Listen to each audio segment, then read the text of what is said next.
Dear students, greetings.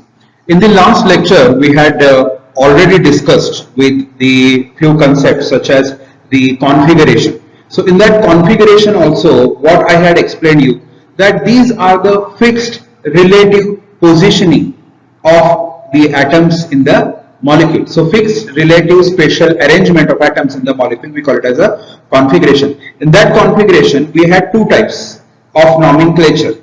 One could be the D and L nomenclature, right? So that we had discussed relative configuration, relative to glyceraldehyde configuration that we had discussed. There is again the configuration to or the nomenclature to enantiomers.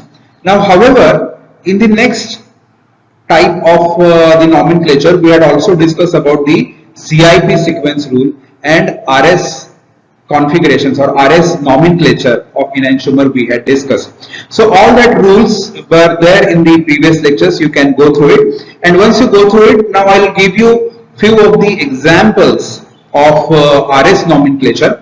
And there are two things as far as the RS nomenclature goes. One important thing is you have to allot the nomenclature to the given structure. That is what एखादं structure तुम्हाला दिलेलं असणार आणि त्या structure वेज्ड आणि डॅश्ड form मध्ये ते structure असणार आहे आणि त्या स्ट्रक्चरचं तुम्हाला आर कॉन्फिगरेशन आहे का एस कॉन्फिगरेशन आहे हे विचार किंवा perspective formula draw the perspective formula of say you can say 2 propanol understand और 2 ब्युटेनॉल अंडरस्टँड सर अशा पद्धतीचे जर क्वेश्चन्स आले तर you should be in a position to draw that structure. म्हणजे आता पहा मी दोन्ही पद्धतीने मी सांगतो की पर्स्पेक्टिव्ह फॉर्म्युला ड्रॉ कसा करायचा जर तुम्हाला नुसतं नॉमेनक्लेचर दिलेलं आहे. Suppose will take an example of say 2 butanol. नाव 2 ब्युटेनॉल मध्ये किती कार्बन असणार आहेत? You know that 1 2 3 and 4. Now it's a 2 butanol means what? At the second position you are having OH group. So this would be your CH3. Understand? So this is your CH, this is your CH2 and this is CH3. Now if you see this molecule, which could be your stereogenic center or stereo center? This is your stereo center, isn't it? This is your stereo center. To this stereo center, 4 groups which are attached, that could be OH, this CH2, CH3, CH3 and 1H. Got that?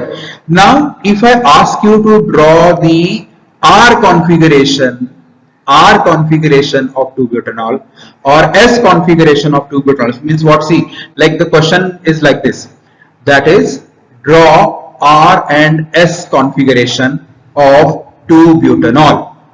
This is the question. Now you know all the CIP rules, you know dashed wedged structure. Now what is that? The central stereo center, that is C. I have written C here, right? Thereafter the first rule that you know that the number 4 you are going to write in the back of the paper away from the eyes. Understand? So this is your carbon. Then I am writing the wedged or dashed structure, dashed bond of H. So that is proton. We are keeping it at the where we are keeping it away from the eyes, right? Now आता कुठले 3 part राहिले पहा. This is एक CH3, एक CH2 CH3 आणि OH. याच्यामध्ये जर तुम्ही बघितलं तर now what I'll do is see, these are the 2 bonds in the plane and this is a wedge. Wedge is referring as what? Above the plane towards the eyes, right? हे आपण एक basic structure काढलं 109 degree नी tetrahedral structure ते आपण कार्बनचं काढलेलं आहे. Okay, next. आता हे बघत असताना तुमच्या लक्षात येईल OH, CH3, CH2, CH3 याच्यामध्ये जर तुम्ही CIP रूल वापरला, मागच्या लेक्चर मध्ये आपण सिक्वेन्स रूल बघितलेला आहे. CIP रूल वापरला तर oxygen is 1 priority 1, right? Oxygen is priority 1. इथेही कार्बन आहे आणि या साइडला ही कार्बन आहे. दोन्ही साइडला कार्बन असेल तर चेन रूल. चेन मध्ये नेक्स्ट कोण आहे पहा, याच्या कार्बनला अटॅच कोण आहे? हायड्रोजन. इकडे मात्र कार्बनला अटॅच हायड्रोजन आहे पण मेन कार्बन आहे. So this could be your priority 2 and this CH3 would be your priority 3. मग आता आपण काय सांगितलं होतं की जर R कॉन्फिगरेशन असेल तर ते क्लॉकवाईज फिरलं पाहिजे. If it is R configuration you are suppose to write the groups or the atoms to the stereo center in a clockwise manner.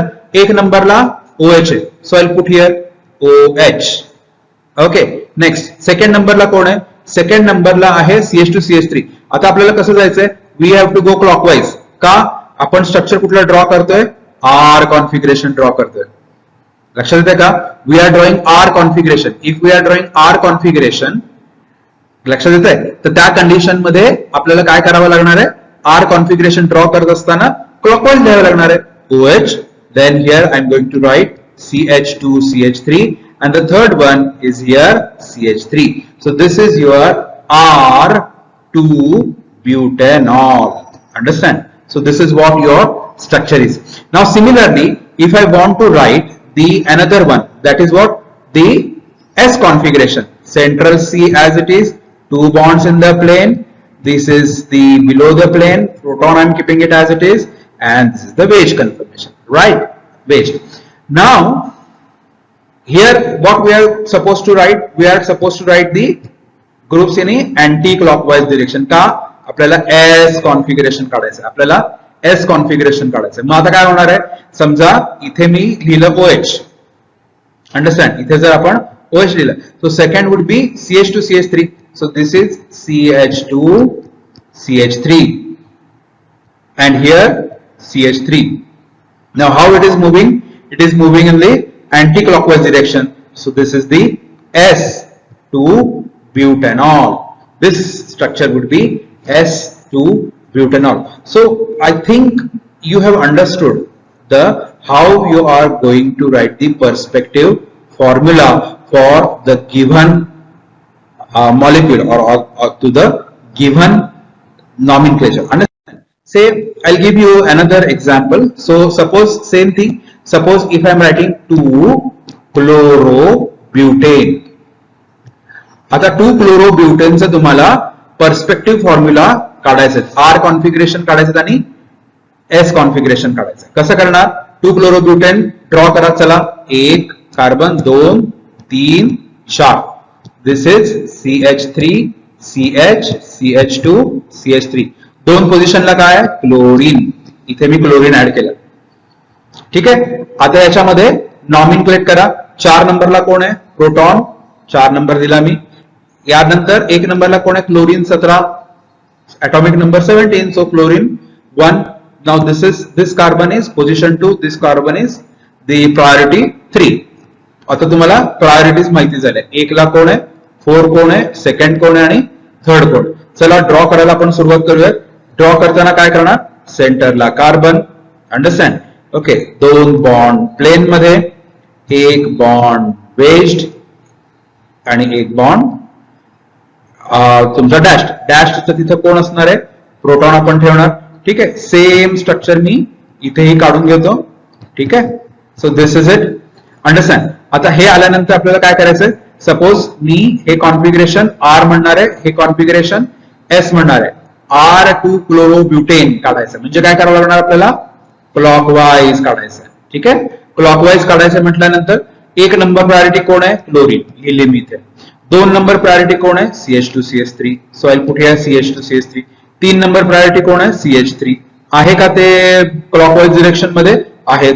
त्यामुळे कॉन्फिगरेशन कुठलं झालं? R configuration. Understand? S configuration मध्ये काय? पोझिशन 1 ला position 1 chlorine आपण लिहिलं. Position 2 कुठले लिहिणार आहे आपण? अँटी क्लॉकवाईज या डिरेक्शननी. म्हणजे इथं काय लिहिणार मी? CH2 CH3 आणि इथं काय लिहिणार मी? CH3. So this would be your R and S configuration. म्हणजे क्वेश्चन कसा विचारला जाणार? क्वेश्चन विचारताना तुम्हाला विचारणार की write the perspective formula for 2-chlorobutane, or I'll write 2-fluorobutane. Understand? And in that case, what you are going to write? the R&S configuration तुम्हाला लिहायला सांगितलेलं असेल तर या पद्धतीने तुम्ही पर्स्पेक्टिव्ह फॉर्म्युला जे आहेत ते ड्रॉ करणार आहात. पर्स्पेक्टिव्ह फॉर्म्युला हे तुम्ही देणार आहात. Understand? So any molecule, simple molecule असे विचारले जातात आणि draw the perspective formula for 2-chloro-2-fluoroButane. लक्षात येते का? 2-chloro-2-fluoroButane म्हणाल तर काय म्हणणार? मग आता क्लोरीनचा ऍटॉमिक नंबर माहिती पाहिजे, फ्लोरीनचा ऍटॉमिक नंबर पाहिजे, ब्रोमीन असेल तर ब्रोमीनचा जास्त ऍटॉमिक नंबर आहे, मग क्लोरीन, मग फ्लोरीन. ऑक्सिजन नायट्रोजन पेक्षा जास्त, कार्बन पेक्षा जास्त. त्यामुळे हे जे बेसिक्स आहेत ते like these are the few of the atoms which you are going to use it in the multiple types so that you can easily identify. आता याच्यानंतर आपण जर पुढचा पाहणार आहोत त्याच्यामध्ये कसं आहे, suppose I will show you one molecule. See this is carbon. Okay, नाव आता या स्ट्रक्चर मध्ये केअरफुली बघा, मी जे 4 ग्रुप्स जॉईन करणार आहे त्याच्यावर तुम्हाला लक्षात येईल. समजा मी इथे H म्हणाले, इथे CH3, this is your COOH and say this is NH2. ठीक आहे.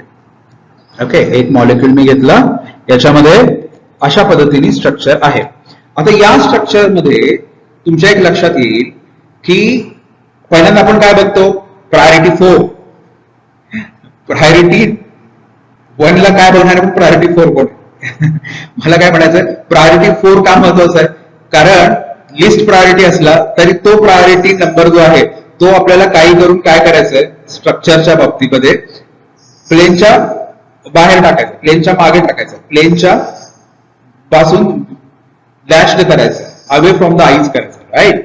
आता या केसमध्ये तुम्ही हे स्ट्रक्चर बघितलं, ऍसिड स्ट्रक्चर जे आहे, या कार्बनला COH ग्रुप आहे, NH2 आहे, CH3 आहे आणि प्रोटॉन आहे. पण गंमत अशी आहे की जो प्रोटॉन आहे, H जो आहे, तो प्रोटॉन कसा झालेला आहे, तो proton is above the plane आहे. लक्षात येते का? मग आता अबाव द प्लेन आहे, आता काय करायला पाहिजे याला, पहिल्यांदा अवे फ्रॉम द आईज म्हणजे काय, वेज पासून डॅश करायचं. त्याच्याशिवाय आपल्याला हे करतात. Now always remember there is one thumb rule, you can understand this thing. You have to arrange the molecule in such a way that the fourth priority is away from the eyes, that is below the plane, away from the screen.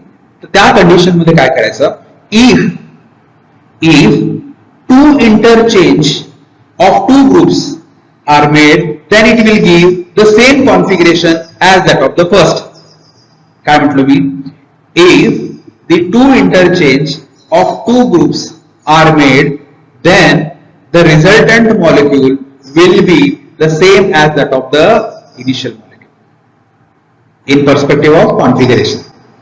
What I am talking in the perspective of configuration, जे R configuration चा एखादा जर structure असेल आणि त्या R configuration च्या structure मध्ये जर मी 2 इंटरचेंज केले 2 ग्रुप्सचे, तर त्या कंडिशन मध्ये तुम्हाला जे रिझल्टंट मॉलिक्यूल मिळतो तो परत आरच कॉन्फिगरेशन मिळतो. समजते का मी काय म्हणतो ते? नाही, आय नो. त्याचं एक्झाम्पल बघितलं की लक्षात येईल. या कंडिशन मध्ये कसं आहे, इथे बघा, याच्यामध्ये हा प्रोटॉन तुम्हाला इथे न्यायचा आहे. ठीक आहे, मग काय करू आपण, हे इंटरचेंज करू. पहिला इंटरचेंज 2 ग्रुप्सचा पहिला इंटरचेंज हा केला. ठीक आहे, पण जे कॉन्फिगरेशन आहे तेच कॉन्फिगरेशन तुम्हाला जर फिक्स ठेवायचं असेल तर काय करावं लागेल, you have to do 2 interchange of 2 groups. आता एक इंटरचेंज तर आपण केला इथला, ठीक आहे. आता दुसरा इंटरचेंज कुठलाही करा, एनी. आता हे सरळ दिसणारा आहे म्हणून मी हा करतो. ठीक आहे, हा सेकंड इंटरचेंज करू. बघा, जर मी हे दोन्ही इंटरचेंज केले तर how you are going to get the molecule, check. Carbon हे तुमचं डॅश स्ट्रक्चर, हे तुमचं बेस, हे तुमचं इन द प्लेन. आता काय केलंय मी, इथला प्रोटॉन आणि हा CH3 रिप्लेस केलाय. सो दिस प्रोटॉन इकडे नेला आणि हा CH3 हाच का केला, कारण आपल्याला proton at the end of day below the plane न्यायचं. Proton at the end of day below the plane म्हणून केलं. मग आता इथे काय केलं, इथे आला हा तुमचा beautiful NH2 group and here हा COOH. प्लीज अंडरस्टँड, जर मी असे दोन इंटरचेंज केलेले असतील तर त्या मॉलिक्यूल मध्ये कॉन्फिगरेशन चेंज झालेलं नाही. There is no change in the configuration if I am making two interchanges of two functional group. Understand? म्हणजे मला काय म्हणायचंय, या दोन्हीचं कॉन्फिगरेशन सेमच आहे. लक्षात येते का? आता एकदम सोपं झालं. आता एकदम सोपं झालं. Isn't it? एकदम सोपं आहे का? आता काय फक्त you are going to assign the priorities. चला प्रायोरिटीज असाइन करू. बघूयात 4 नंबरला हा, ते तर झालं. ठीक आहे. आता एन आहे, कार्बन आहे, कार्बन आहे. कोणाला प्रायोरिटी 1 देणार आपण?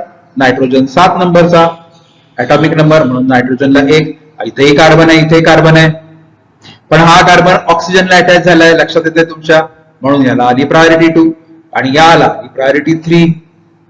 लक्षात येते? मग आता 1, 2 आणि 3 पहा डायरेक्शन कुठली आहे? Anti clockwise.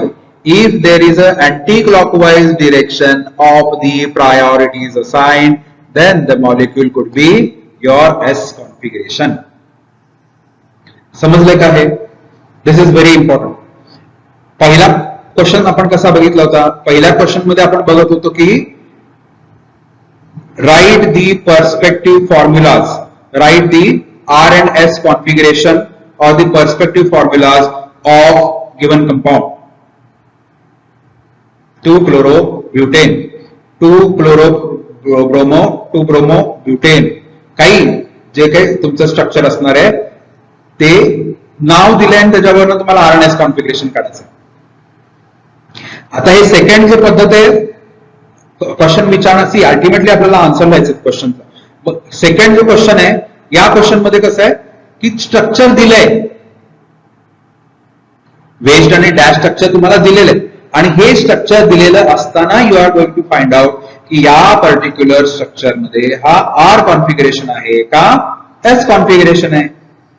आर कॉन्फिगरेशन आहे का एस कॉन्फिगरेशन आहे. मग कसं काढणार तुम्ही? तर आपण बघितलं की या पर्टिक्युलर स्ट्रक्चरच्या केसमध्ये जे आर आणि एस करायच्या आधी पॉइंट हा होता की जे तुमचा 4th नंबरचा ग्रुप आहे, जो प्रोटॉन आहे, तो away from the human I पाहिजे, अवे फ्रॉम द स्क्रीन पाहिजे, तो नव्हता. म्हणून आपण या पद्धतीने केलं. आणखीन एखादं स्ट्रक्चर मी तुम्हाला दाखवतो जेणेकरून you will be in a better position to understand. Okay, पहा, I will draw the structure like this. Central carbon, हे दोन ऍज इट इज, इकडे वेज आणि इकडे तुमचं हे. ओके, पहा, इथे आहे आय, इथे BR आणि इथे आहे CH3 आणि हा आहे H. येस, तेच स्ट्रक्चर मी काढतोय की ज्या स्ट्रक्चरचे मी तुम्हाला नोट्स पण देणार आहे. लक्षात येते का की मी एक स्ट्रक्चर काढलंय आणि एक्सप्लेन केलं आणि नंतर तुम्हाला नोट्स मध्ये वेगळे स्ट्रक्चर्स बघायला मिळाले तर you will get a bit confused. So that I am drawing the same structure as I am going to give you in the notes. आणि ओके, आता या कंडिशन मध्ये बघा, या कंडिशन मध्ये गंमत अशी आहे की इंटरचेंज आपल्याला करायचा आहे. कुठलेही इंटरचेंज असे करायचे तुम्हाला की आपल्याला कुछ भी करके प्रोटॉन जो आहे तो अवे करायचा आहे. मग कुठला इंटरचेंज करणार हो? So that what I do, I do the first interchange this as a first interchange. हा प्रोटॉन आणि हा आयोडीन करेन आणि तो इंटरचेंज झाल्यानंतर हा पुढचा करता येतो बरं का. पण सेफ साईडला काय करू, हा इंटरचेंज आणि हा इंटरचेंज झाले. 2 इंटरचेंज 2 ग्रुपचे केले की you will get the answer, you will get the answer compound. पहा कसं मिळतं हे. हा carbon as it is. Okay, this is the wedge, this is the dash and these are the 2 in the plane. आता हे आल्यानंतर काय करायचं आपल्याला, प्रोटॉन आणि आयोडीन याचं रिप्लेसमेंट करायचं आहे. ह्यांचंच का असं काही नाहीये, तुम्ही कुठलंही रिप्लेस करा. At the end of day आपल्याला प्रोटॉन फक्त अवे फ्रॉम द स्क्रीन पाहिजे बस. इथे आला प्रोटॉन, इथे आला आयोडीन. ठीक आहे. And then what we are going to do, इथे चेंज करा. इथे आला ब्रोमीन आणि इथे आला CH3. समजतं? लक्षात येतं का? ओके. आता या केस मध्ये कसं आहे, आयोडीन इज हॅव्हिंग द हाई. अच्छा, इथे आलं का proton away from the screen गेलेलं आहे. नाव प्रायोरिटीज असाइन करा. नाव ऍटॉमिक नंबरच्या केसमध्ये आयोडीन, मग ब्रोमीन, मग क्लोरीन, मग क्लोरीन. मग आयोडीनचं काय झालं? Iodine is having the priority 1, bromine priority 2, CH3 priority 3, and your proton is priority 4. काय आहे? 1, 2, 3. क्लॉकवाइज का अँटी क्लॉकवाइज? Anti clockwise. मग कुठलं कॉन्फिगरेशन असणार आहे हे? This would be your S configuration. लक्षात येते का? Understand? So these are the few of the examples. Understood? Okay. आता आणखीन एखादं एक्झाम्पल घेऊयात म्हणजे कन्सेप्ट एकदम क्लिअर होऊन जाईल. ओके, आणखीन एक मॉलिक्यूल घ्या. This is your central carbon, this is your CH3, this is your H. Away from the molecule we will take CH2OH आणि वेज कन्फर्मेशन आपण घेऊया COOH. ठीक आहे. Now this is what your molecule is. आता या condition मध्ये आपल्याला काय करावं लागेल? अगेन द सेम थिंग, दोन चेंज इन फंक्शनल ग्रुप. कुठले करताय? कुठले करूया? बघा, आपल्याला काय करायचंय? हा H आणि हा ही रिप्लेसमेंट करायची. त्यामुळे आपण हा एक इंटरचेंज करू. ठीक आहे. आणि हा दुसरा इंटरचेंज करू. हा CH आणि इथला CH3चा. बघा कसं बनेल ते स्ट्रक्चर. एकदम सिंपल आहे. सेंटरला carbon as it is. Okay, हे दोन्ही आहेत, हे ऍज इट इज. हे तुमचं वेज ऍज इट इज आणि हे dash as it is. Now H आणि CH2H चं रिप्लेसमेंट केली. मी इथं आलं CH2OH आणि या साईडला आलं प्रोटॉन. या दोन्हीची रिप्लेसमेंट करा.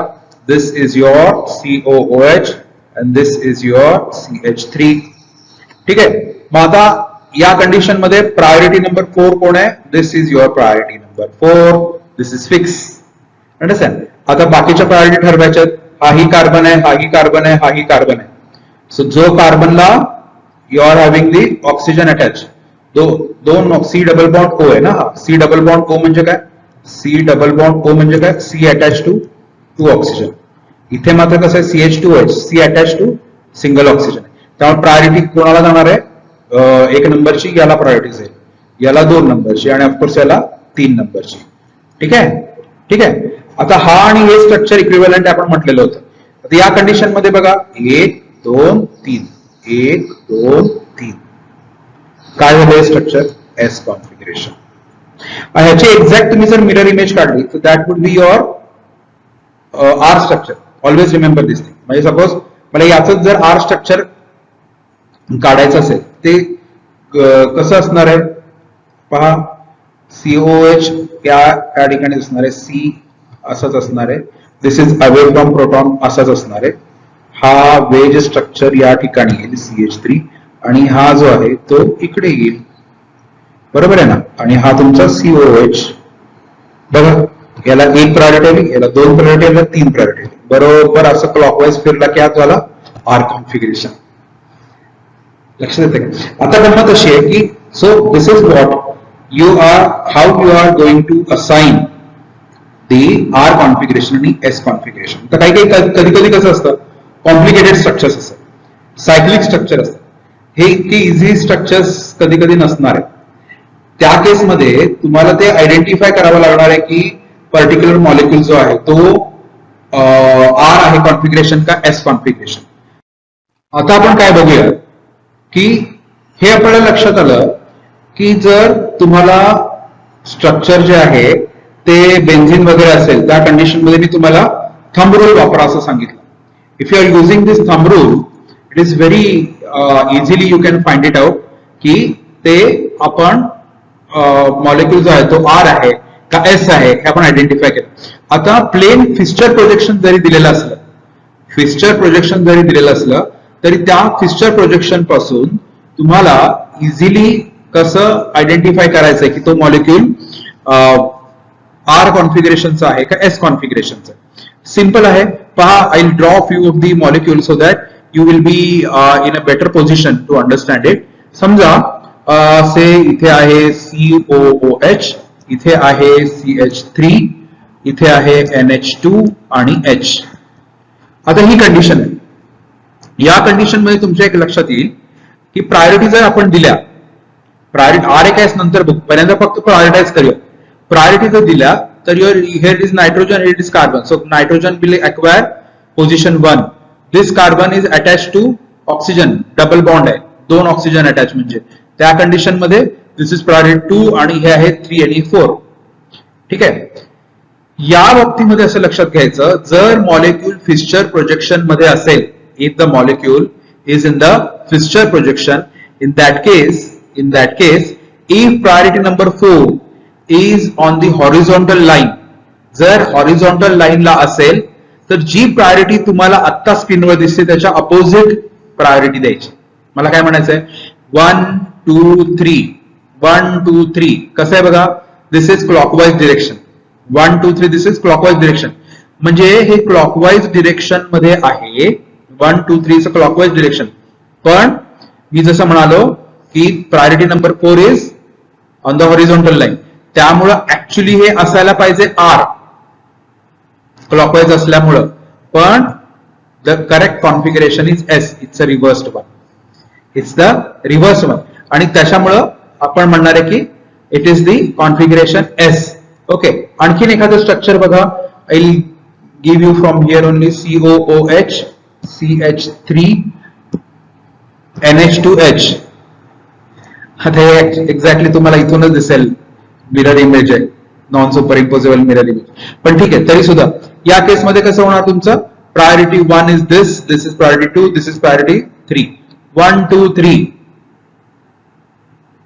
1 2 3 लक्षात येतं का? ओके. हे जरी असलं खरं तरी त्या कंडिशन मध्ये हे काय आहे, अँटी क्लॉकवाइज दिसतंय तुम्हाला. अँटी क्लॉकवाइज दिसतंय म्हणजे काय असायला पाहिजे, S. पण प्रोटॉन जे आहे, प्रायोरिटी नंबर 4 जे आहे ते कुठल्या लाईनला आहे, हॉरिझॉन्टल लाईनला. If it is on the horizontal line then the configuration is reverse configuration. ते कुठलं असणार आहे, R configuration will be your configuration. Understand, लक्षात येत आहे. आणखीन एखादं एक्झाम्पल घ्या, म्हणजे तुमचा आणखीन कन्सेप्ट जो आहे तो परफेक्टली क्लिअर होऊन जाईल. पहा, हा या मॉलिक्यूल मध्ये आपण घेऊया NH2, here it is NH2, here it is H, this is COOH and this is CH3. पहा, या केस मध्ये this is priority 1, this is priority 2 and this is 3 and this is 4. म्हणजे काय, 1 2 3 कसं आहे, क्लॉकवाइज डिरेक्शन आहे. ओके. म्हणजे काय यायला पाहिजे, ते R यायला पाहिजे. ठीक आहे. पण प्रायोरिटी नंबर 4 बघा कुठे आहे, हॉरिझॉन्टल लाईनला आहे का, नाहीये. जर हॉरिझॉन्टल लाईनला असतं तर काय झालं असतं, प्रोजेक्शन रिव्हर्स झालं असतं. पण या केसमध्ये कसं आहे, प्रायोरिटी नंबर 4 जे आहे ते vertical line. If it is on the vertical line then जे कॉन्फिगरेशन तुम्हाला ऍट ऍक्च्युअली दिसतंय that will be your final configuration. So in this case the molecule would be R configuration. लक्षात येतंय. आणि similarly, so you can, what I just wanted to tell you is you can easily draw or you can easily interpret whether the structure is R or whether the structure is S by looking at the molecule itself. त्यामुळे ह्याच्यातनं तुमच्या लक्षात आलं का, ह्याच्यातनं R configuration काय, S configuration काय आहे, आणि त्याचा प्रोजेक्शन म्हणजे पर्स्पेक्टिव्ह फॉर्म्युला ड्रॉ करता पण आला पाहिजे. उलट जर फॉर्म्युला दिला असेल तर ते RAKS आयडेंटिफाय करता पण आलं पाहिजे. सायक्लिक स्ट्रक्चर मध्ये सुद्धा RAS कॉन्फिगरेशन देता आलं पाहिजे. आणि या कंडिशन मध्ये म्हणजे दिस इज युअर 1 2 3 4 म्हणजे फिशर प्रोजेक्शन मध्ये सुद्धा तुम्हाला हे देता आलं पाहिजे. So this is all about the few of the examples of R and S nomenclature. So be ready for the questions like identify the structure, the nomenclature for the following in enantiomer. एक टाइपचं structure दिलेलं असणार, तुम्हाला RAKS identify करायचं. दुसरं काय असणार आहे, draw the perspective formula for so and so. अशा पद्धतीचे 2 प्रश्न असणार आहेत. आणि R कॉन्फिगरेशन, S कॉन्फिगरेशन हे इम्पॉर्टंट आहे, कारण बऱ्याचशा मॉलिक्यूल मध्ये, नॅचरली ऑपरिंग मॉलिक्युल्स मध्ये स्पेसिफिकली हा R ओरिएंटेशन असतं किंवा स्पेसिफिकली हा S नॉमिनक्लेटेड मॉलिक्युल असतो, आणि त्यालाच स्पेसिफिक ऍक्टिव्हिटी असते. अँटीबायोटिक्स मध्ये तुम्हाला पेनिसिलॅनिक ऍसिड मध्ये सुद्धा तुमच्या असं लक्षात येईल की स्पेसिफिक आर आणि एस कुठल्याही कॉन्फिगरेशनलाच पर्टिक्युलर ते ऍक्टिव्हिटी जी आहे ती आहे. नॅचरल पेनिसिलॅनिक ऍसिड सारखंच ते डेरिव्हेटिव्ह बनतात आणि त्यालाच ऍक्टिव्हिटी आहे. So this is all about the R and S nomenclature. These are few of the examples I have given to you, but only you have to practice more. Understand? Once you practice more, you will be in a position to understand, or you will be in a position to draw or identify more number of structures. Thank you.